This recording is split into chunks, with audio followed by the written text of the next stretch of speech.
की एस्ट्रोलॉजी में आपका स्वागत है। मैं मनदीप परिंजा यूट्यूब चैनल पर आपका स्वागत करता हूं।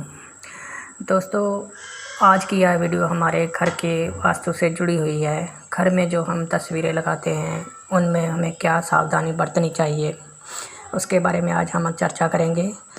लेकिन मैं आपसे निवेदन करता हूं कि आप हमारे चैनल को सब्सक्राइब कर दीजिए और बेल बटन को दबा दीजिए, ताकि हमारी कोई भी वीडियो आए तो उसकी नोटिफिकेशन आपको मिलती रहे। दोस्तों, हम अपने घर को या अपने वातावरण को एक सकारात्मक ऊर्जा से भरा हुआ देखना चाहते हैं और सकारात्मक पॉजिटिविटी बढ़ाने के लिए अपने घर में साफ़ सुथरा रखते हैं, रंग पेंट आदि करते हैं और साथ ही अपने आंगन में मूर्तियाँ, तस्वीरें आदि भी रखते हैं। हमारा माइंडसेट बना हुआ है कि अगर हम अपने घर में अंदर भगवान की मूर्तियाँ रखते हैं तो भगवान हमारी सकारात्मक ऊर्जा को प्रभावित करते हैं। इसलिए हम अपने घर में कई तरह की मूर्तियाँ रखते हैं, अलग अलग देवी देवताओं की मूर्तियाँ रखते हैं। पर क्या भगवान की मूर्तियाँ रखना उचित है? दोस्तों, सबसे पहले समझें कि हमारा घर भोग का स्थान है, यानी शुक्र का स्थान है। उस घर में हम आमतौर पर toilet, kitchen, bathroom, store, bedroom ये सब की व्यवस्था करते हैं। टॉयलेट जो कि राहु में काउंट किया जाता है, स्टोर शनि को रिप्रेजेंट करता है और हमारा बेडरूम वो शुक्र को रिप्रेजेंट करता है, जो कि एक दैत्य पक्ष है। दोस्तों, भले ये दैत्य पक्ष है, लेकिन हमारे लिए, हमारे जीवन में, हमारे जीवन को चलाने में के लिए बहुत ही आवश्यक है। दोस्तों, हमारे जीवन के लिए, हमारे जीवन को चलाने के लिए ये बहुत ज़्यादा आवश्यक है, क्योंकि हमारे घर का जो वास्तु हमारे सबकॉन्शियस माइंड को, अवचेतन मन को हेल्प करता है। जिस तरह का माहौल, जिस तरह का वातावरण हम अपने घर में रखते हैं, जिस तरह की तस्वीरें, जिस तरह की मूर्तियाँ हम अपने घर में रखते हैं, उस तरह का इम्पैक्ट हमारे सबकॉन्शियस माइंड में से हमारे जीवन में उतरता है। दोस्तों, शास्त्रों के अनुसार अंगूठे से बड़ी मूर्ति बिना प्राण प्रतिष्ठा के नहीं रखनी चाहिए। देवी देवताओं की मूर्ति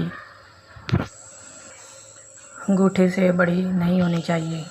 दोस्तों, घर में अगर तस्वीरें रखते हैं तो उसका कोई वहम नहीं होता। तस्वीरें घर पर हम लगा सकते हैं, पर जो मूर्तियों की स्थापना घर में करते हैं, धीरे धीरे उसका हमारे जीवन पर इम्पैक्ट ज़रूर पड़ता है। उसके लिए नियम, लॉजिक बताए गए हैं, इसको समझना बहुत ज़रूरी है। दोस्तों, तस्वीरें किस तरह की होनी चाहिए, ये हमारे घर पर सकारात्मक ऊर्जा को उत्पन्न करे, इस तरह की तस्वीरें हम घर पर लगा सकते हैं। इस पर हम चर्चा करेंगे। दोस्तों, घर पे अंदर पूजा स्थान जो कि देवी देवताओं की तस्वीरें लगाते हैं कि इधर उधर बिखरी हुई ना हो, और इस दीवार पर या उस दीवार पर कभी अलग अलग कमरों में लगाते हैं तो एक गलत व्यवस्था बन जाती है। इसी प्रकार हम हिंसक जानवरों की तस्वीरें लगाते हैं, जैसे सुअर, बंदर, ऊँट, इस तरह के जानवर जो हमारे घर के आसपास हमें दिख जाते हैं, उनकी तस्वीरें घर पर नहीं लगानी चाहिए। दोस्तों, सांप या बिल्ली या उससे जीव जंतु जो कि नकारात्मक को पेश करते हैं, हिंसा को पेश करते हैं, उन्हें भी अपने घर में नहीं लगाना चाहिए। इनको भी अवॉइड करना चाहिए। दोस्तों, पंछियों के बारे में आपको इस बातों का ध्यान रखना चाहिए। वास्तु में कई किताबों में, कई सूत्रों में बताया गया है कि गिद्ध, उल्लू, कबूतर, कौवा, बाज, बगुले, इस तरह के जो पंछियों की तस्वीरें हैं, ये भी अपने घर पर नहीं लगानी चाहिए।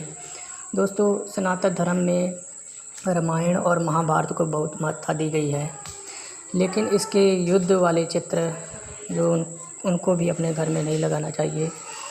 इसके अलावा रोता हुआ इंसान, राक्षस, ये जो भयंकर तस्वीरें होती हैं, ये भी हमारे घर पर बुरा प्रभाव डालती हैं। दोस्तों, तस्वीरें हमारी आँखों के ज़रिए हमारे सबकॉन्शियस माइंड को अपने पर अपना बुरा प्रभाव डालती हैं। किसी भी तरह की नेगेटिविटी शो करने वाली मॉडर्न आर्ट ऐसी आकृतियाँ जो कि नेगेटिविटी को शो करती हैं, हमें अपने घर पर से दूर रखना चाहिए। और दोस्तों, आपसे उम्मीद करता हूँ कि आज की वीडियो में आपको तस्वीरों के बारे में बहुत सी जानकारी मिली होगी। और मिलते हैं आपसे नेक्स्ट वीडियो में। तब तक के लिए नमस्कार।